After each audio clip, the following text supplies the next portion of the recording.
नमस्कार मित्रों, स्वागत है आपका मेरे एक और नए वीडियो में।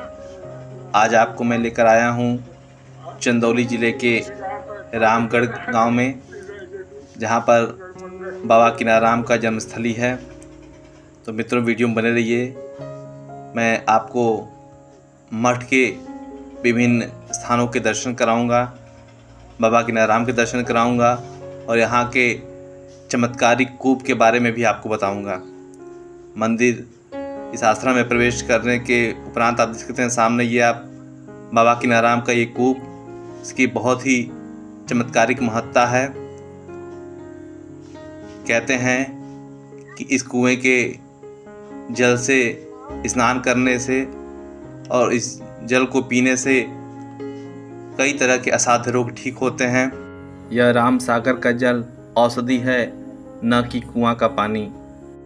मित्रों, आपको इस कुएं की कथा बता दूं कि कुएं की कथा कुछ इस प्रकार से है कि यह कुआं गोहरे से बना है, यानी कि जो कि गाय के गोबर से जो कंडा बनता है, जो गोहरा बनता है, उससे इस कूप का निर्माण हुआ है। मित्रों, इस कुएं का कथा कुछ इस प्रकार है कि एक बार महाराज श्री किनाराम घूमते हुए अपनी जन्मभूमि रामगढ़ में वट वृक्ष के नीचे स्थित अपनी कुटी में पधारे। माई राम अवधूतिन ने निवेदन किया और प्रार्थना की, महाराज, यहाँ कुआं न रहने के कारण दूर दराज से जल लाना पड़ता है। गुरुदेव बाबा किनाराम ने अपने दोनों हाथ आकाश की ओर उठाए और करीब करीब अंजुली भर चांदी के सिक्के कुआं खुदवाने के लिए माई राम को दिए। कुआं खोदा जाने लगा। इस बीच महाराज किनाराम गंगा तट पर विचर रहे थे। वे मिट्टी का गोला बनाकर सूरज की ओर दिखला देते थे, जो पककर लिट्टी हो जाता था। इस काल में कभी कभी भिक्षा के अभाव में वे महुआ का पत्ता तोड़कर और मिट्टी की लिट्टी बनाकर बड़े चाव से खाते थे। महीना भर गंगा की तट पर विचरने के बाद जब वे रामगढ़ लौटे, तब यह सवाल उठा कि कुआं कैसे बांधा जाए। माई राम ने इंतजाम कर कुछ पतली ईंटें तैयार करवाईं, किंतु ईंटें पूरी नहीं पड़ती थीं। महाराज श्री किनाराम ने कहा, गोहरा इकट्ठा कर कुआं जोड़ दो। गोहरों से जोड़ा हुआ कुआं रामगढ़ में है। इस कुएं के 4 घाट हैं। इसमें पानी का स्वाद अलग अलग है। चौथिया ज्वर से पीड़ित लोग यहाँ आकर पूरब घाट से 5 लोटा जल से स्नान करके बाबा के यहाँ आशीर्वाद लेते हैं और निश्चित रूप से मुक्ति पा जाते हैं। इस कुएं के जल के पीने से दूसरे अनेक रोगों से त्राण मिलता है। यह गुरुदेव महाराज श्री किनाराम के आशीर्वाद की विभूति है। मित्रों, आपको बता दें कि सबसे पहले जो चंदौली ज़िला है, ये पहले बनारस में हुआ करता था। बनारस से अलग होकर ये चंदौली ज़िला बना, जहाँ के इस रामगढ़ ग्राम में अकबर सिंह और मनसा देवी के घर में बाबा किनाराम का जन्म हुआ। बाबा किनाराम के पिता का नाम अकबर सिंह था और उनकी पत्नी मनसा देवी को स्वप्न में नंदी पर बैठे सदाशिव दिखे। नंदी से उतरकर गर्भगृह में प्रवेश करते हुए सदाशिव को देखकर मनसा देवी जग उठी। स्वप्न का वृत्तांत उन्होंने अपनी सेविकाओं और अपने पति अकबर सिंह को बतलाया। अकबर सिंह ने ग्राम पुरोहितों को स्वप्न का वृत्तांत बतलाया और उनसे इसका फलाफल पूछा। पारस्परिक विचार विनिमय के बाद पुरोहितों ने अकबर सिंह के सन्निकट उपस्थित मनसा देवी को संबोधित किया कि आपके गर्भ में सदाशिव अवस्थित हुए हैं और 9 माह पश्चात जन्म लेंगे। विक्रमी संवत 1658 के भाद्र मास के कृष्ण पक्ष की अघोर चतुर्दशी तिथि को बाल रवि के उदय के साथ मनसा देवी के गर्भ से शिशु का जन्म हुआ। उसके पूर्व ही चतुर्मासा का बहाना बनाकर उस ग्राम में 3 महात्मा ठहरे हुए थे। जन्म के 2 मुहूर्त बाद तीनों ही महात्मा अकबर सिंह के द्वार पर उपस्थित हुए और उस जन्म सिद्ध बालक के प्रति शुभकामना प्रकट की, स्नेह व्यक्त किए और उनमें से जो सबसे बूढ़े थे, उन्होंने अपने बालक को अपनी गोद में लिया और उसके कान में कुछ शब्द कहे, जो दीक्षा मंत्र था। बालक तब तक माता का दूध नहीं पी रहा था, जब तक वे तीनों महात्मा बालक के सामने उपस्थित नहीं हुए थे। ब्रह्मा, विष्णु और शिव के इन 3 महात्माओं के रूप में परोक्ष आगमन और दर्शन से बालक का तेजोमय मुखारबिंद खुला और तब उसने दूध पीना शुरू किया। ग्रामवासियों के बीच खुशी की दरिया सी उमड़ पड़ आई। मित्रों, आप देख सकते हैं बाबा किनाराम का यह तपासन, इसी वट वृक्ष के नीचे बाबा यहीं पर तप किया करते थे। ये देखिए, ये सामने आपको वट वृक्ष दिखेगा, ये बाबा किनाराम का तपासन है। बाबा यहीं बैठकर अपनी तपस्या, अपना तप किया करते थे। ये सामने देखिए आप बाबा किनाराम का वट वृक्ष। आप भी तपासन को प्रणाम करिए। जय हो बाबा किनाराम।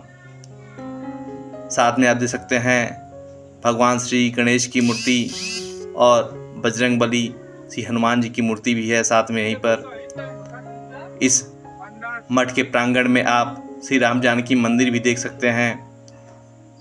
प्रभु राम, माता जानकी, भैया लक्ष्मण सहित हनुमान जी इस मंदिर में विराजमान हैं। मित्रों, यह मठ अघोर होते हुए भी वैष्णव है।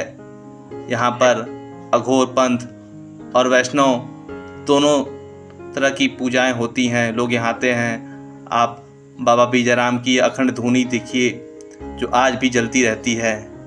लोग यहाँ से इसकी भभूत ले जाकर लगाते हैं।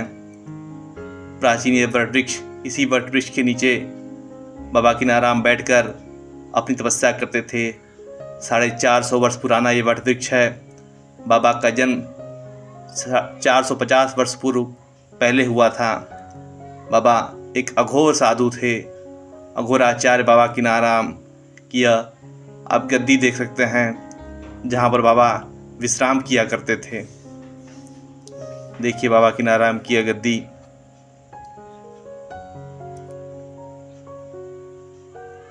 आप भी दर्शन करिए बाबा किनाराम की इस गद्दी के।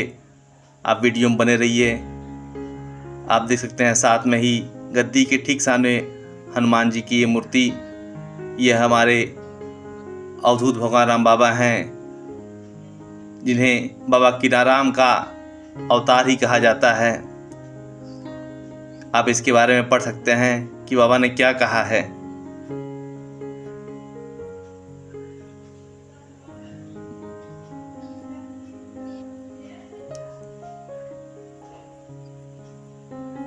यह पुराना वटवृक्ष और यहाँ पर बाबा किनाराम जी के वैष्णव गुरु बाबा शिवाराम की समाधि है।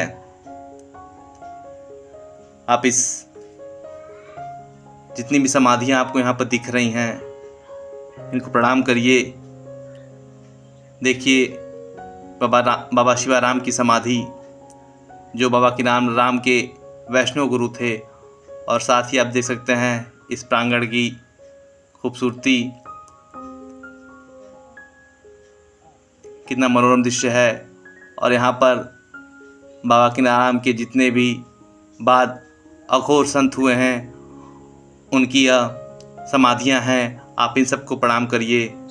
ये सिर्फ समाधि नहीं है, ये अघोर संत आज भी मौजूद हैं और अपने आशीर्वाद से हमको सिंचित कर रहे हैं। इस प्रांगण में उपस्थित मैं सभी अवगढ़ संतों की समाधियों को प्रणाम करता हूँ।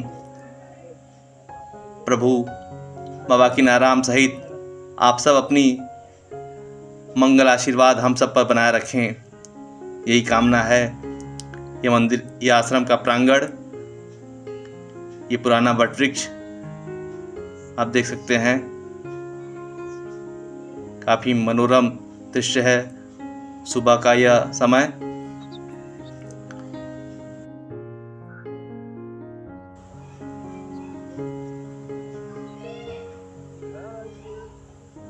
देखिए इस वटवृक्ष की लताओं को देखिए।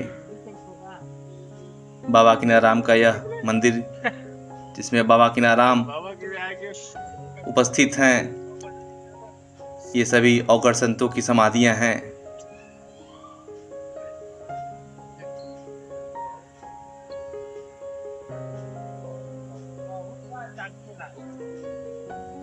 मित्रों, इस वीडियो में बने रहने के लिए आपको बहुत बहुत धन्यवाद। यदि आप मेरे चैनल पर नए हैं तो आपसे गुजारिश करता हूं कि मेरे चैनल को सब्सक्राइब करें, लाइक करें और इस वीडियो को अधिक से अधिक लोगों के पास शेयर करें, जिससे बाबा कीनाराम की कथा हर घर पहुंच सके।